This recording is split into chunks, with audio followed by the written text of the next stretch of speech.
President Emmerson Mnangagwa has just sat down with vendor representatives at State House in Harare. And this meeting is already raising serious attention because it touches everyday life in a very direct way. So let's go straight into it. This is not just a formal meeting where people sit, talk, and go home. This one carries weight because the people in that room represent thousands of street vendors across Zimbabwe, men and women who wake up very early every day just to earn something small to survive. Now imagine this clearly. You wake up before sunrise, you carry your goods, maybe tomatoes, clothes, fruits, or small household items. You find a space on the street, you arrange everything nicely, you are ready to sell. But before midday, someone tells you to move. Not because you did something wrong, but because there are rules. Maybe no clear space for you. That is the daily reality for many vendors. So when the president calls these same people into State House, it becomes something serious. It means the government is now listening directly to them, not through reports, not through assumptions, but face to face. And if you're following this closely, you already know this kind of meeting does not happen randomly. Something has been building. There have been growing concerns around how vendors operate, where they operate, and how authorities respond to them. At the same time, more people are entering the informal market because formal jobs are not enough for everyone. So this meeting sits right in the middle of two important things: survival and structure. On one side, you have the vendors, people who are trying to survive, feed their families, pay rent, and stay afloat. On the other side, you have the government trying to organize cities, maintain order, and manage economic systems. Now, here is where the real conversation begins. What exactly are the vendors asking for? From what we understand, their needs are very clear and very practical. They want to work without fear. They want to set up their goods without looking over their shoulders every minute.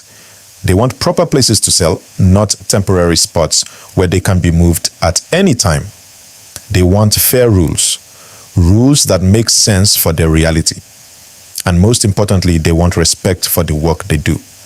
Because whether people admit it or not, vending is not just a side hustle. For many, it is the main source of income.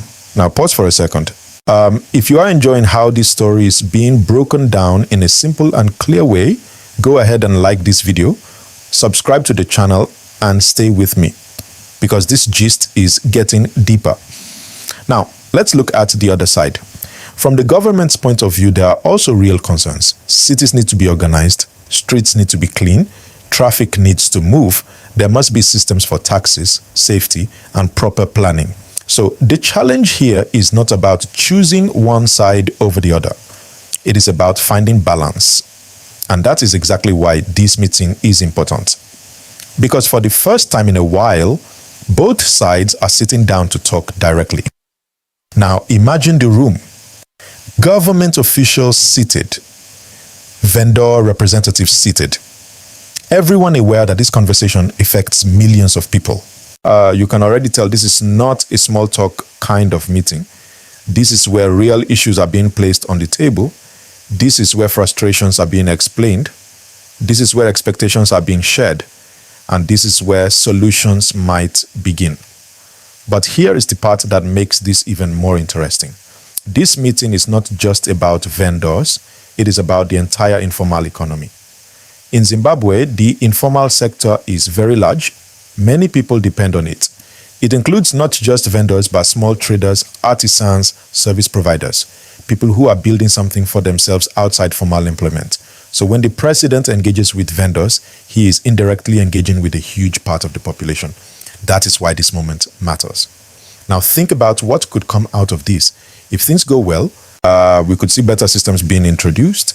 We could see designated markets where vendors can operate peacefully. We could see clearer rules that reduce confusion. We could see cooperation instead of conflict. But if nothing changes after the meeting, then it becomes just another conversation. And that is what people will be watching closely. Not just what was said in that room, but what happens after. Because real impact does not come from meetings alone, it comes from action. Now, let me bring it back to something more personal. Picture a young mother who depends on selling fruits every day. That is how she feeds her children. Picture a young man trying to build a future by selling clothes on the street. Picture an older person who has no other source of income except a small roadside business.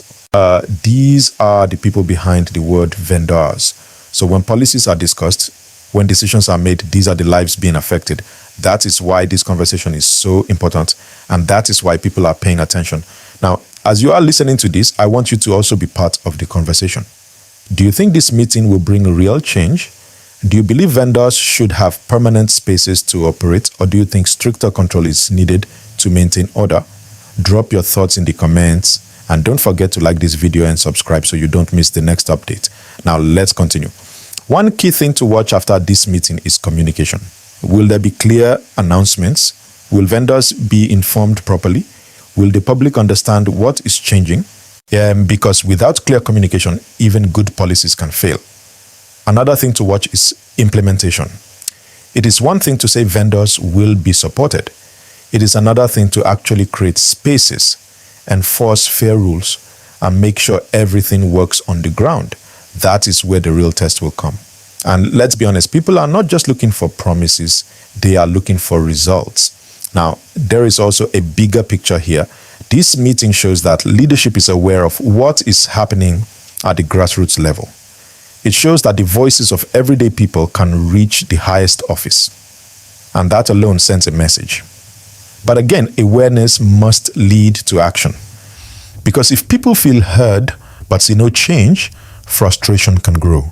So this is a very delicate moment. Handled well, it can build trust. Handled poorly, it can do the opposite. Now take a moment again. If you're still here and following this story, make sure you like this video and subscribe, because we are breaking this down in a way that is easy to understand and straight to the point. Now let me slow it down a bit so everyone can follow clearly. This meeting is about three main things: survival, structure, and solutions. Survival, because vendors need to earn daily. Structure, because cities need order. Solutions, because both sides must find a way to work together. That is the entire story in simple terms. And everything happening now is about how these three things will come together. Now, as things develop, we will start seeing signs, small changes, announcements, maybe new systems being tested. And those small signs will tell us whether this meeting was just a discussion or the beginning of something bigger. So stay alert, stay informed, and stay connected here, because we will keep following this story step by step. If you've made it this far, I appreciate you. Go ahead and like this video, subscribe, and share it with someone who wants to understand what is really happening.